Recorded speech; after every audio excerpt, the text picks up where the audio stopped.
काली नजर। माँ, माँ, अरे क्या माँ माँ कर रहा है? बकरी का बच्चा है क्या? अरे माँ, मजाक छोड़ो। मुझे फाइनली वो मेन चौराहे वाली दुकान मिल गई है। अब देखना, आपका बेटा दुगनी स्पीड से पैसा कमाएगा। ओफो, ये क्या? मेरी ऑनलाइन मेकअप क्लास चल रही है। इतनी जोर से क्यों बोल रहे हो आप दोनों? अरे मेरी धर्म पत्नी जी, मेकअप क्लास बाद में करना। वो चौराहे वाली दुकान मिल गई है हमको। अरे वाह, रुको, मैं अपनी माँ को फोन लगाकर बता देती हूँ। अरे मैं भी अपने रिश्तेदारों को बता देती हूँ। कितनी खुशी की बात है। हाँ हाँ, मैं भी अपने दोस्तों को बता देता हूँ। 1 हफ्ते बाद रजिस्ट्री है। बस घर में खुशी का मौका था। उन तीनों ने अपने अपने फोन उठाए और लोगों में बात फैलाना शुरू कर दिया। और रही सही कसर श्वेता बहू ने अपने पड़ोस में सबको बताकर कर दी। अरे वर्मा आंटी, अब हम भी जल्दी कार ले लेंगे। घर का रेनोवेशन होगा और ठाट से रहेंगे हम भी। अरे ऐसा क्या हुआ? लॉटरी बाटरी लग गई है क्या? अरे इस बार चौराहे वाली मॉल में हमको भी दुकान मिल गई है। दुकान नंबर 21, जो एकदम चौराहे पर है। अब ग्राहक बढ़ेंगे तो आमदनी भी बढ़ेगी ही ना। अरे वाह, कितनी खुशी की बात है। मैं बहुत खुश हूँ तुम्हें इतना खुश देख के। बाकी एक बात कहूँ, सबको मत बताते फिरना। किसी की नजर लग जाएगी तो खुशी की खबर वापस लौट जाएगी।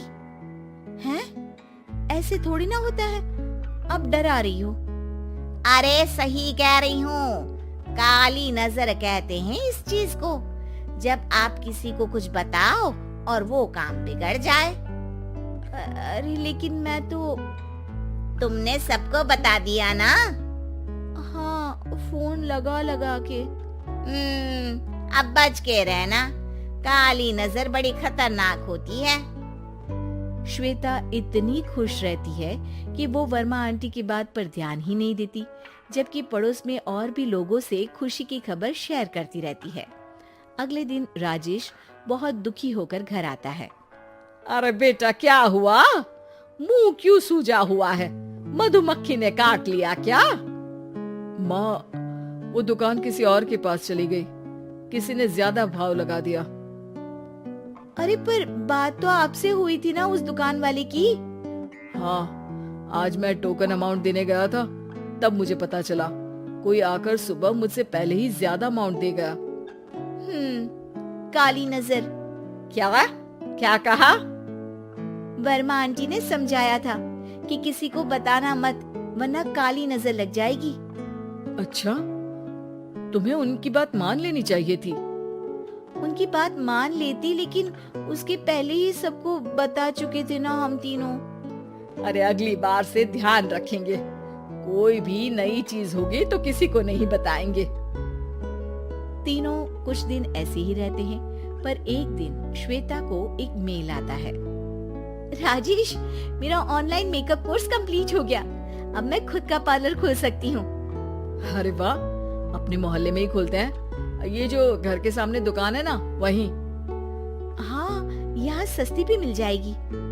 अगले दिन श्वेता वर्मा आंटी के पास जाती है मिठाई का डब्बा लेकर। अरे आओ आओ, कैसे आना हुआ? जोर से नहीं बोलूंगी। वो सामने वाली दुकान है ना, वहाँ मैं अपनी पार्लर की दुकान खोलने वाली हूँ। उसकी मिठाई है। अरे वाह, बहुत बधाई हो तुमको। हाँ, मैं कमाने लगूंगी तो राजेश पर पूरे घर का बोझ नहीं रहेगा ना आंटी जी। ये तो है, पर ये बता कि तूने ये बात किसी और को तो नहीं बताई ना? अरे नहीं नहीं, पिछली बार गलती कर दी थी। काली नजर लगी किसी की और राजेश के हाथ से वो दुकान चली गई थी। सबको मत बताना। चलो मैं चलती हूँ, कल दुकान की बात करने भी तो जाना है। अगले दिन श्वेता दुकान के लिए मालिक से बात करने जाती है। अरे लेकिन दुकान तो हम कल रात को ही किसी को दे चुके हैं। कल ही? हाँ, कल ही। 2 दिन बाद कोई यहाँ पार्लर भी खोल लेगा। अब कहीं और दुकान देख लीजिए। अरे पर हमको भी तो पार्लर ही खोलना था। भाई एक ही दुकान है, आधी आधी तो नहीं दे सकता ना मैं। राजेश और श्वेता घर पर हताश होकर आ जाते हैं। इस बार तो किसी को बताया भी नहीं था, अब किसकी काली नजर लग सकती है। सुनो, तुमने माँ को बताया था क्या? अरे कैसी बात कर रही हो, माँ की नजर थोड़ी ना लगेगी।